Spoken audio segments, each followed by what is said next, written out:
మంచి బోధకులుగా ఉండాలి తల్లిదండ్రులు. తండ్రి మంచి బోధకుడుగా ఉండాలి, తల్లి మంచి ఉపదేశం చేసేదై ఉండాలి పిల్లలకు. ఏ ఉపదేశం అయితే నీవు బోధిస్తావో, ఏ సందేశాలనైతే నీ పిల్లలకు నీవు అభ్యసింపజేస్తావో, వాటిలో నీ పిల్లలు చక్కగా ఎదుగుతారు. చూడండి, దేవుడు చెప్తున్నటువంటి మాటలు. పిల్లల హృదయాలు తెల్ల కాగితము లాంటిది అంటారు. తెల్ల కాగితము మీద ఏమి రాస్తే అవే ఉండిపోతాయి. పిల్లల హృదయాల మీద కూడా మనం ఏ బోధ అయితే చేస్తామో అదే బోధ వారిలో నిలిచి ఉంటుంది. అదే బోధ మనం భూమిలో ఏ విత్తనం అయితే నాటుతామో అదే వృక్షం బయటకు వస్తుంది. ఇది ఎంత వాస్తవమో, పసి హృదయాలు ఒక నేల లాంటిది. ఆ నేలలో, ఆ నేల అనే పసి హృదయములో నువ్వు ఏ విత్తనం విత్తుతున్నావో అదే పంటను నువ్వు చూస్తావు. దేవుడు చెప్తున్నాడు, అదే పంట. నువ్వు మంచిని విత్తావంటే నీ పిల్లల్లో మంచి పంట నువ్వు చూస్తావు. ఒక చెడును విత్తావు అంటే నీ పిల్లల్లో ఒక చెడు పంటను నువ్వు చూస్తావు. చూడండి, తెల్ల కాగితం మీద ఏది రాస్తే అదే ఉంటుంది. పసిపిల్లల హృదయాలలో మనం ఏది బోధిస్తే అదే నిలిచిపోతుంది. ఈరోజు సమాజంలో పనికి మాలిన వాళ్ళను, చెడ్డ వాళ్ళను, పోకిరిగాలను మనం చూడడానికి కారణం ఏంటో తెలుసా? ఎందుకు సమాజంలో ఇలాంటి వాళ్ళు మనకు కనిపిస్తున్నారు? దొంగలు, నరాంతకులు, దోచుకునేవారు, మానభంగాలు చేసేవారు. ఎందుకు మనం చూస్తున్నాం ఇలాంటి వారిని అంటే, బాల్యం నుండి వారు పెరిగినటువంటి వాతావరణం ఇక్కడ చాలా ప్రాముఖ్యమైనది. తప్పు జరిగిన తర్వాత బాధపడటం కాదు, తప్పు జరిగిపోయిన తర్వాత కఠినమైన శిక్షలు అమలు చేయడం కాదు. ఎక్కడ పొరపాటు జరుగుతుందో ఆ వేళ్లను సైతం మనం పెళ్లగించగలిగితే అది నిజమైనటువంటి సమాజానికి మార్పు. చూడండి, ఈరోజు సమాజంలో ఇలాంటి భయంకరమైనటువంటి నేరగాళ్లను మనం చూడడానికి ప్రధానమైన కారణం ఏంటంటే, వాళ్ళు బాల్యం నుండి నేర్చుకున్నది చెడు. బాల్యం నుండి వాళ్ళు విన్నది చెడు బోధ. మతానికి సంబంధించినది, కులానికి సంబంధించినది, వర్గానికి సంబంధించినది. ప్రేమతత్వం వారు నేర్చుకోలేదు. ప్రేమతో కూడుకున్నటువంటి బోధలు వాళ్ళు వినలేదు. మనుషులందరూ సమానమే అనే బోధలు వాళ్ళు వినలేదు. నిన్ను వలె నీ పొరుగు వాడిని ప్రేమించాలి అనే బోధ వాళ్ళు వినలేదు. సాటి మనిషి మీద దయ చూపించాలి అనే బోధ వాళ్ళు వినలేదు. అందుకే ఈరోజు సమాజంలో ఇలాంటి పరిస్థితులను మనము చూస్తున్నాం. దేవుడు మనకి ఏం చెప్తున్నాడు? సామెతల గ్రంథం 22వ అధ్యాయం 6వ వచనం, బాలుడు నడవవలసిన త్రోవను వానికి నేర్పుము, వాడు పెద్దవాడైనప్పుడు దాని నుండి తొలగిపోడు. ఎవరు చెప్తున్నాడు? జ్ఞాని అయినటువంటి సొలొమోను. ఎవరికి సందేశాన్ని ఇస్తున్నాడు తెలుసా? తల్లిదండ్రులకి, సమాజానికి. చూడండి, ఒక మంచి సమాజాన్ని చూడాలని మనం ఆశిస్తే అది కుటుంబంతోనే ప్రారంభమవుతుంది. 100 మెట్లు కూడా ఒక మెట్టుతోనే ప్రారంభమవుతుంది. కోట్ల రూపాయలు 1 రూపాయితోనే ప్రారంభమవుతాయి. చూడండి, అవునా కదా? ఈ ప్రపంచాన్ని మంచిగా చూడాలని మనం ఒకవేళ ఆశిస్తే అది ఒక కుటుంబంతో ప్రారంభమవుతుంది. ఆ కుటుంబంలో ప్రధాన పాత్ర తల్లిదండ్రులది అని దేవుడు చెప్తున్నాడు. బాలుడు నడవవలసిన త్రోవను వానికి నేర్పుము. బాలుడు ఏ త్రోవలో నడవాలో, ఏ త్రోవలో, ఏ మార్గములో నడవాలో, ఎలాంటి ప్రవర్తన కలిగి నడవాలో. నడవడం అంటే భౌతికమైన నడవడం గురించి చెప్పడం లేదు దేవుడు. ప్రవర్తన విషయంలో ఇక్కడ బోధిస్తున్నాడు. ప్రవర్తన, నీ పిల్లల ప్రవర్తన బాగుండాలని నువ్వు కోరుకుంటున్నట్లయితే, ఈ సమాజం బాగుండాలని నువ్వు కోరుకున్నట్లయితే, వాడికి నువ్వు బాలుడిగా ఉన్నప్పుడే నువ్వు వాడికి నేర్పించాలి మంచి ప్రవర్తన, మంచి మార్గం వాడికి నువ్వు వెయ్యాలి. మంచి పునాది వాడికి నువ్వు వెయ్యాలి, గట్టి పునాది, విలువలతో కూడుకున్నటువంటి పునాది, నీతితో కూడుకున్నటువంటి పునాది, పరిశుద్ధతతో కూడుకున్నటువంటి పునాది. యథార్థతతో కూడుకున్నటువంటి పునాది, ఆ పునాది వాడికి వేసినట్లయితే వాడు పెరిగి పెద్దవాడైనప్పుడు కదల్చబడడు, ఆ మార్గంలో నుండి కదల్చబడడు. ఈరోజు మనం కళ్ళ ముందు ఆకాశ హర్మ్యానాలను చూస్తున్నాం, పెద్ద పెద్ద భవంతులను మనం చూస్తున్నాం. అవి అంత గట్టిగా అంత దృఢంగా ఉండడానికి కారణం ఏంటో తెలుసా? పునాది చాలా గట్టిగా వేయబడింది. అందుకే ఆ బిల్డింగ్లు అంత దృఢంగా ఉన్నాయి. చూడండి, ఒక కట్టడం నిలబడాలంటే పునాది చాలా ప్రాముఖ్యం. ఈ సమాజము మంచిగా ఉండాలంటే బాల్య దశ ఎంతో ప్రాముఖ్యం. బాల్య దశ చెడిపోకుండా చూసుకోవాల్సినటువంటి బాధ్యత ఈ సమాజంలో తల్లిదండ్రుల పైన ఉన్నది, సమాజం పైన కూడా ఉన్నది. తర్వాత అయితే ప్రాముఖ్యంగా మొదటిగా తల్లిదండ్రుల పైన ఉన్నది. ఇది మనం తెలుసుకోవాలి. నడవవలసినటువంటి త్రోవను వారికి నేర్పించాలి. ఇప్పుడు నువ్వు చెడ్డ త్రోవను నేర్పిస్తే, అబద్ధాలను నేర్పిస్తే, చెడు గుణాలను నువ్వు నేర్పిస్తే, వాడు పెరిగిన తర్వాత అదే క్రియలు వాడు చేస్తాడు.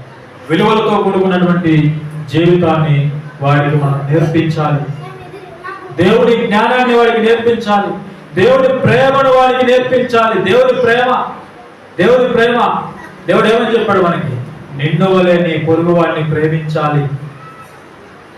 ఇది చాలా శ్రేష్టమైనటువంటి ఆజ్ఞ. మానవ సమాజానికి దేవుడు ఇచ్చినటువంటి గొప్ప ఆజ్ఞ. నిన్ను వలె నీ పొరుగు వాడిని ప్రేమించాలి. నీ పొరుగు వాడికి హాని చేయకూడదు, కీడు చేయకూడదు, దోచుకోకూడదు. నీ పొరుగు వాడిని ఏది కూడా నీవు ఆశించకూడదు. ఇది దేవుడు చెప్తున్న బోధ. ఈ బోధ ఎవరైనా నేర్పిస్తున్నారా చెప్పండి? చిన్న పిల్లల హృదయాల్లో కూడా ఈరోజు మతతత్వాన్ని నూరిపోస్తున్నారు.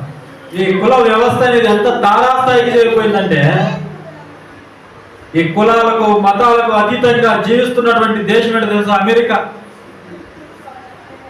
అమెరికాలో మన భారతీయులు సుమారుగా 30 లక్షల మంది నివాసం చేస్తున్నారట. ఇక్కడి నుంచి వెళ్ళిన వాళ్ళు అక్కడ కూడా ఎలా తయారయ్యారు తెలుసా? అక్కడ కూడా మతం పేరిట, కులాల పేరిట వివక్షను చూపిస్తున్నారట. ఎవరు? మన వాళ్ళు. ఈ పిచ్చి ఎంత తారాస్థాయికి చేరిపోయిందో ఒకసారి మీరు ఆలోచన చేయండి.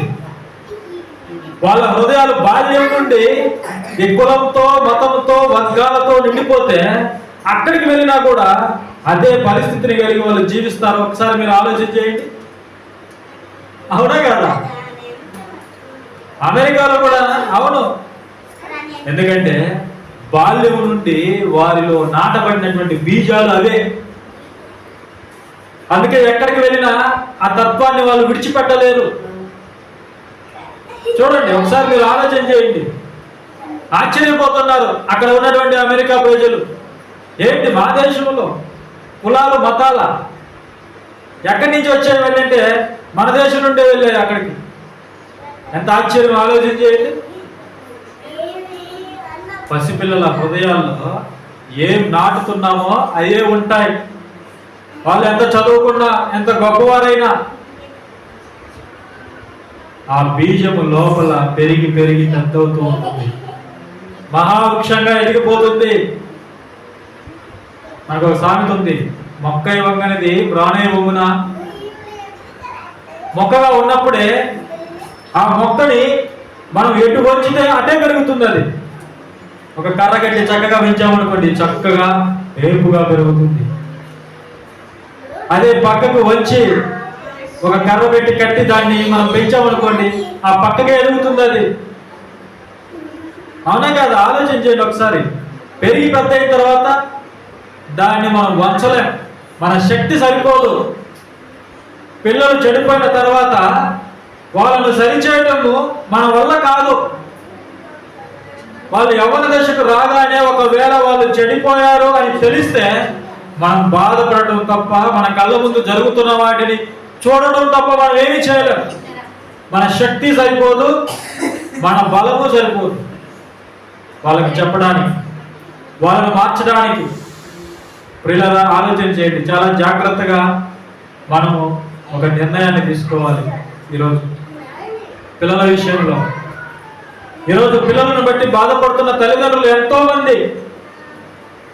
మాట వెనక తిరుగుతున్న వాళ్ళు ఎంతో మంది, తల్లిదండ్రులకు కన్నీళ్లు రప్పిస్తున్నటువంటి పిల్లలు ఎంతో మంది ఈరోజు సమాజంలో, కుటుంబాలకు శాపాలుగా మారినటువంటి యవ్వనస్తులు ఎంతో మంది, ఈ ప్రపంచానికి శాపాలుగా మారిన యవ్వనస్తులు ఈరోజు ఎంతో మందిని మనం చూస్తున్నాం.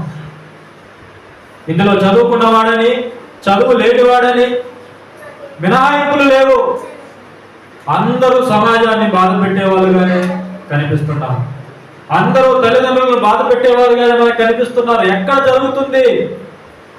జరుగుతుంది పొరపాటు అంటే బాల్య దశలో జరుగుతుంది పొరపాటు. నోవహు జలప్రలయం తర్వాత దేవుడు ఏమని చెప్పాడో తెలుసా? మనుషులు బాల్యం నుండి కూడా వాళ్ళ హృదయం చెడ్డది అని చెప్పాడు దేవుడు. బాల్యం నుండే అంటే వాళ్ళు చెడిపోవడము బాల్యం నుండే ప్రారంభం అవుతుందని మనకు ముందుగానే సూచన ఇచ్చాడు. జలప్రలయం తర్వాత దేవుడు 8వ అధ్యాయం చదవండి, ఒకసారి చూద్దాం. చూడండి ఆ మాట. ఆదికాండం 8వ అధ్యాయం 21వ వచనం చూడండి. ఆదికాండం 8వ అధ్యాయం 21వ వచనం. అప్పుడు యెహోవా ఇంపైన సువాసనను ఆఘ్రానించి ఇక మీదట నరులను బట్టి భూమిని మరలా శపించను. ఎందుకనగా నరుల హృదయాలోచన వారి బాల్యము నుండి చెడ్డది. ఏమన్నాడు దేవుడు? నరుల హృదయము వాళ్ళ బాల్యం నుండి చెడిపోవడము ప్రారంభం అవుతుంది. పిల్లల దేవుడు మనకు ఒక ఇక్కడ క్లూ ఇచ్చాడు మనకి. మీ జీవితాలను సరి చేసుకోండి. ఎక్కడి నుంచో తెలుసా? వాళ్ళు పెరిగి పెద్దయిన తర్వాత కాదు, బాల్యములో ఉండగానే వాళ్ళ హృదయం చెడిపోవడము ప్రారంభం అవుతుంది. బాల్యములలో వాళ్ళకు మూఢత్వం సహజంగా వస్తుందట. అయితే దేవుడి యొక్క వాక్యము ఆ మూఢత్వాన్ని పోగొడుతుందని దేవుడు నాకు తెలియజేస్తున్నాడు. అయితే దేవుడి యొక్క వాక్యము ఆ మూఢత్వాన్ని తొలగిస్తుందని దేవుడు మనకు తెలియజేస్తున్నాడు. కాబట్టి మన పిల్లలను బాల్యం నుండి దేవుని వాక్యములో మనం పెంచాలి. దేవుని బోధలో మనం పెంచాలి.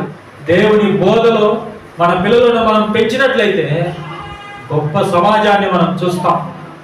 ఒక యేసుక్రీస్తు ప్రభువుని మనం చూస్తాం. అపోస్తులను మనం చూస్తాం. ఒక యోసేపును మనం చూస్తాం. ఒక తిమోతిని మనం చూస్తాం. ఒక తీతును మనం చూస్తాం. ఒక పేతురుని మనం చూస్తాం. అపోస్తులను చూస్తాం. దేవుడు కోరుకున్న యథార్థవంతులను మనం చూస్తాం. వీళ్ళని ఆలోచన చేయండి. దేవుడు ఏమని చెప్తున్నాడు?